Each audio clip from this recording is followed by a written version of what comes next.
ये वाला question try करो, जेईई एडवांस 2020 का ये सवाल है, ये भी काफी अच्छा क्वेश्चन है। और ये क्वेश्चन है, अभी आपको समझ में आ ही जाएगा, क्वेश्चन पढ़ लो ठीक है। तो क्वेश्चन क्या है, 2 fair dice each with faces 1 2 3 4 5 6, मतलब फेयर डाइस है, ठीक है, 1 2 3 4 5 6 आर रोल्ड टुगेदर, तो 2 फेयर डाइस है बेसिकली, ठीक है। तो 2 fair dice with each faces 1 to 6 are rolled together, दोनों को एक साथ हमने फेंक दिया। The sum of numbers on the faces is observe, ठीक है। तो हम जो भी उसका सम आएगा उसको हमने ध्यान से ऑब्जर्व किया। This process is repeated till आ गया ना इसमें, टिल आ गया मतलब अगर टिल अनटिल ऐसा कुछ आ जाए मतलब इनफाइनाइट जीपी का सवाल है, ठीक है। तो यहीं से आपको चमक जाना चाहिए, एक शब्द से मतलब समझ में आ गया कि हाँ यार इसमें कुछ ना कुछ इनफाइनाइट जीपी तो लगेगा ही लगेगा, है ना, वो तो लगाना ही पड़ेगा, और कोई उपाय नहीं है। This process is repeated till the some is either a prime number और अ परफेक्ट स्क्वायर, है ना। तो ये बेसिकली ये कह रहा है कि जो पेयर ऑफ डाइज है, आपको रैंडम एक्सपेरिमेंट समझ में आया, पेयर ऑफ डाइज है, ये जो पेयर ऑफ डाइज है उसको हम रोल करते जाएंगे। कब तक रोल करेंगे, till you get sum equal to prime number या फिर परफेक्ट स्क्वायर। तो जब तक प्राइम नंबर या परफेक्ट स्क्वायर का सम नहीं आता है तब तक हम करते जाएंगे। जैसे मान लो पहली बार आपने पेयर ऑफ डाइस को थ्रो किया, आपका सम आ गया 10, सम 10 आ गया। अब ये तो प्राइम नंबर तो नहीं है, परफेक्ट स्क्वायर भी नहीं है, तो फिर से करोगे आप, फिर से आपने किया, अब की बार आपका 12 आ गया, 6 ठीक है। तो फिर से प्राइम नंबर नहीं है, परफेक्ट स्क्वायर नहीं है, तो आप फिर से करोगे। अब मान लो कि 5 आ गया जो कि प्राइम नंबर है, तो अगर आपके पास सम ऑफ 5 आ गया तो अब आप यहाँ पे स्टॉप कर दोगे, क्योंकि जब जैसे ही प्राइम नंबर या परफेक्ट स्क्वायर आ गया वहां पे आपको कर देना है स्टॉप, उसके बाद आप थ्रो नहीं करोगे, है ना, रैंडम एक्सपेरिमेंट खत्म, ठीक है। तो समझ में आया। और उसके बाद क्या बोला है, उसके बाद बोला है suppose the sum turns out to be a perfect square before it turns out to be a prime number. अच्छा, तो ये इंफॉर्मेशन आपको क्वेश्चन में गिवन है कि भाई देखो जब आपने ऐसा ऐसा रैंडम एक्सपेरिमेंट किया तो sum turns out to be a perfect square, sum जो है वो परफेक्ट स्क्वायर आया before it turns out to be a prime number, इससे पहले कि प्राइम नंबर का सम आए परफेक्ट स्क्वायर आ चुका है ऑलरेडी। तो ये आपको समझ में आया, this is given in the question.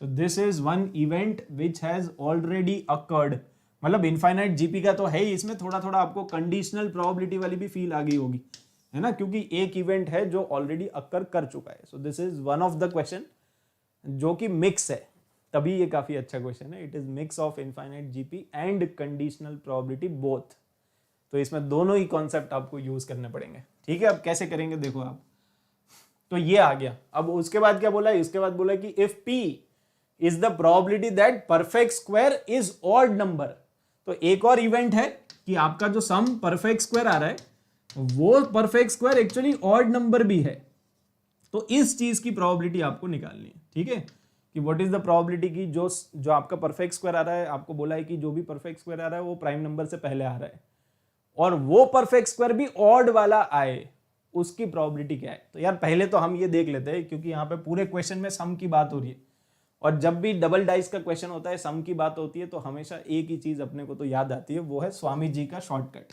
ठीक है। याद आया वो 2 3 4 5 ऐसा होता है ना, स्वामी जी का तिलक याद आया, 9 10 11 ये शॉर्टकट होता है। बेसिकली जब भी आप डबल डाइस को थ्रो करोगे तो मिनिमम से मिनिमम आपका जो सम पॉसिबल है वो 2 है, 1 + 1 2, और 6 + 6 मैक्सिमम 12 पॉसिबल है, ठीक है। तो इन सब की प्रोबेबिलिटीज निकालने का एक शॉर्टकट हमने बनाया है, वो होता है स्वामी जी का तिलक। ये आपको तिलक दिख रहा है ना स्वामी जी का, तो ऐसा इसीलिए इसका नाम है स्वामी जी तिलक ठीक है। तो इसमें इन दोनों की जो प्रोबेबिलिटी आती है ना, what is the probability of getting sum of 2 and 12, मान लो कि आपने पेयर ऑफ डाइस को रोल किया, उसके बाद आपका सम 2 आ जाए या सम 12 आ जाए, उन दोनों की प्रोबेबिलिटी होती है 1/36, मतलब जो भी ये वाला नंबर होता है ना उससे एक कम होता है, इन दोनों की प्रोबेबिलिटी 2/36 होती है, इन दोनों का 3/36 होता है, इन दोनों का 4/36 होता है, इन दोनों का 5/36 होता है, और इसका 6/36 होता है। तो ये तो डायरेक्ट शॉर्टकट है जो कि आप यूज कर सकते हो। तो अब देखो क्वेश्चन में आपको क्या पूछा है, जो भी आपको क्वेश्चन में पूछा है वो भी यहाँ पे थोड़ा सा अच्छे से लिख लेते हैं। आपको क्वेश्चन में ये बोला है कि आपको प्रोबेबिलिटी निकालनी है ना, probability that perfect square is odd number, probability that perfect square is odd number given that this event has already occurred. ठीक है, तो सम जो है वो परफेक्ट स्क्वायर का आया है प्राइम नंबर से पहले। ठीक है, सम इससे पहले कि सम प्राइम नंबर आए उससे पहले ही सम परफेक्ट स्क्वायर आया है। और हम चाहते क्या है कि हम ये चाहते हैं कि जो परफेक्ट स्क्वायर आए वो ऑड नंबर भी आए।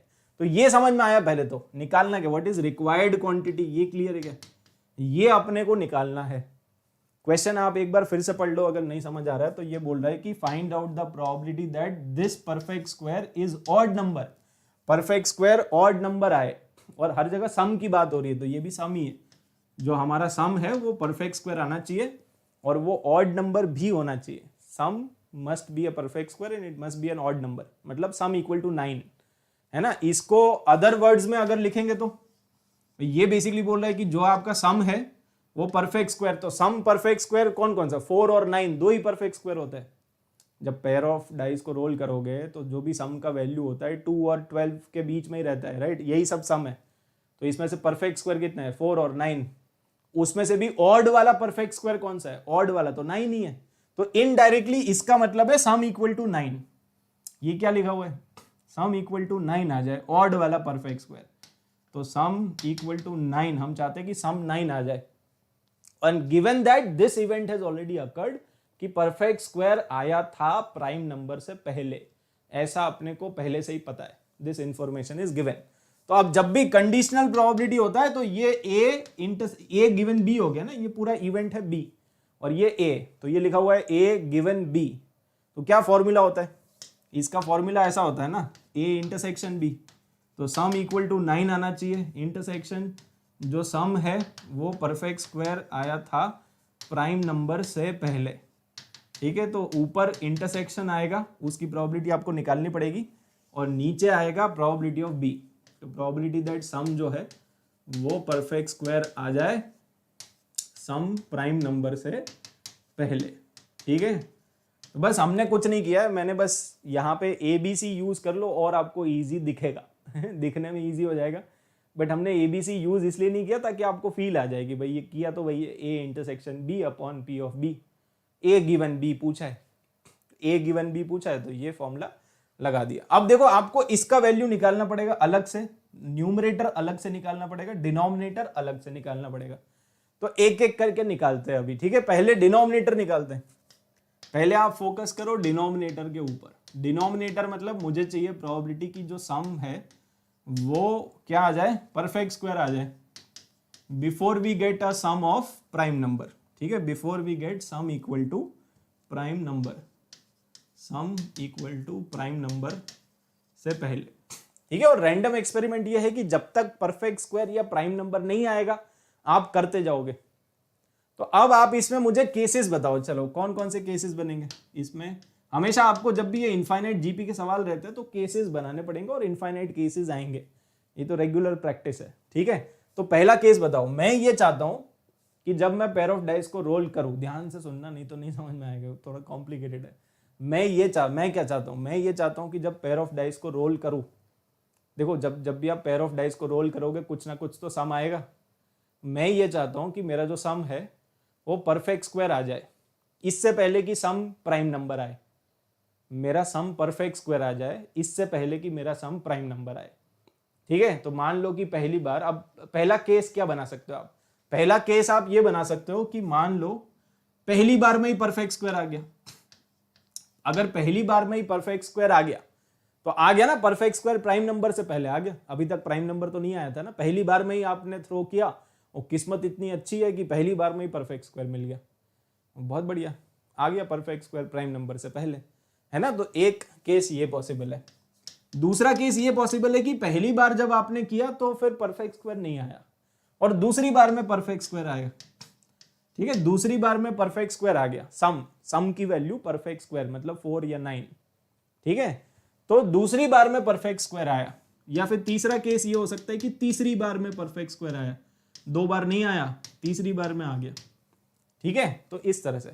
और यहां पे क्या होना चाहिए, यहां पे देखो इस वाली चेयर पे इस वाली चेयर पे परफेक्ट स्क्वायर नहीं आया है ना, क्योंकि परफेक्ट स्क्वायर तो यहां पे आया है और प्राइम नंबर भी नहीं आया है ना, प्राइम। तो इस वाली चेयर पे ये आपको समझ में आ रहा है, क्योंकि यहां पे मान लो परफेक्ट स्क्वायर आ गया तो हम अगला करेंगे ही नहीं ना, क्योंकि रैंडम एक्सपेरिमेंट आपको ये बोला है कि जैसे ही आपका परफेक्ट स्क्वायर या प्राइम नंबर आ गया तो वहीं पे आपको स्टॉप कर देना है, तो फिर आप दूसरा थ्रो करोगे ही नहीं। और आप उसमें भी ये चाहते हो कि परफेक्ट स्क्वायर पहले आ जाए। अगर यहां पे प्राइम नंबर आ गया तो भी दिक्कत हो जाएगी ना। अगर यहां पे प्राइम नंबर आ गया, मान लो सम आपका 5 आ गया, ये प्राइम नंबर है 5, अगर तो प्राइम नंबर पहले आ गया तो हम नहीं चाहते कि प्राइम नंबर पहले आए और हम नहीं चाहते कि परफेक्ट स्क्वायर भी आए, क्योंकि इधर ही परफेक्ट स्क्वायर आ गया। हम ये चाहते हैं कि सेकंड थ्रो पे परफेक्ट स्क्वायर आए, हमारा सेकंड केस ये, ठीक है। यहां पे थर्ड थ्रो पे परफेक्ट स्क्वायर आना चाहिए, मतलब यहां पे परफेक्ट स्क्वायर नहीं आना चाहिए, प्राइम नंबर भी नहीं आना चाहिए, परफेक्ट स्क्वायर नहीं आना चाहिए, प्राइम नंबर, क्योंकि यहां पे अगर परफेक्ट स्क्वायर या प्राइम नंबर आ गया तो हम तीसरे तक पहुंच ही नहीं पाएंगे ना। पहली बात तो ये, क्योंकि आपका रैंडम एक्सपेरिमेंट खत्म हो जाएगा। You are doing throws until you get a perfect square और अ प्राइम नंबर। वो जैसे ही आ गया, जैसे यहाँ पे परफेक्ट स्क्वायर आ गया तो स्टॉप कर दिया ना हमने, आगे हम जाएंगे नहीं, ठीक है। अब इसी तरह से ये चलता जाएगा, राइट, कि तीसरी बार में आ जाए, फिर चौथी बार में आ जाए, पांचवी बार में आ जाए, इनफाइनाइट जीपी है ये, आपको दिख गया होगा। अब आप बस मुझे ये बता दो कि इनके कॉरस्पॉन्डिंग प्रोबेबिलिटीज कितनी कितनी है, इन सब की प्रोबेबिलिटी। तो यहाँ पे मुझे चाहिए probability of getting a perfect square. Perfect square होता है 4 और 9, ठीक है। तो 4 की प्रोबेबिलिटी, अब देखो, अब यहाँ पे शॉर्टकट बहुत काम आता है, क्योंकि आपको पता है कि probability of getting a sum of 4 वो होता है 3/36, है ना। परफेक्ट स्क्वायर मतलब 4 और 9, तो 4 की प्रोबेबिलिटी 3/36 है और 9 की प्रोबेबिलिटी कितनी है, 9 की प्रोबेबिलिटी 4/36 है, तो ये टोटल आ जाएगा 7/36 आ जाएगा। तो what is the probability of getting a perfect square? Probability of getting perfect square is 7/36।